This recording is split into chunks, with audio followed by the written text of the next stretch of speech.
na pia tunajua Chama ni miongoni mwa wachezaji ambao wana alama kubwa pale Simba. Kutokea akihitaji kurudi Simba, mlango uko wazi chini ya utawala wako? Kwanza Chama alitumikia Simba kwa heshima kubwa sana na mkataba wake ukaisha.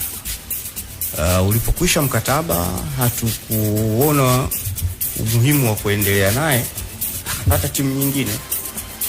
Sasa kuniambia kwamba akipata nafasi ya kurudi, sijui kama hizo sababu zilizofanya mkataba wake uishe na asiongezewe zitakuwa zimeondoka. Hiyo ni ngumu kusema.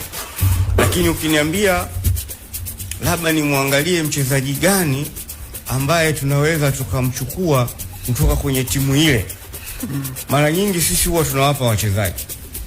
Nyie mchukue wachezaji kutoka kwao. Mara nyingi si huwa tunawapa. Tangu wewe umekuwa mwenyekiti, umewahi kuchukua mchezaji wote kutoka kwao? Hapana. Hatujawahi. Hii inachangiwa na wewe kuwepo? Haichangii na mimi kuwepo, lakini inachangiwa na mahitaji. Sasa ambayo yanatokana na maelekezo ya nani? Mahitaji yanatokana na timu ya ufundi, ikiwemo benchi ya ufundi na mwalimu pia.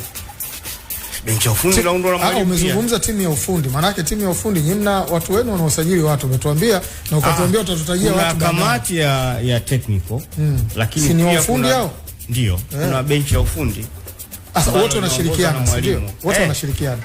Sasa mwalimu kwa mfano akisema bwana mimi namtaka Aziz Ki, akisema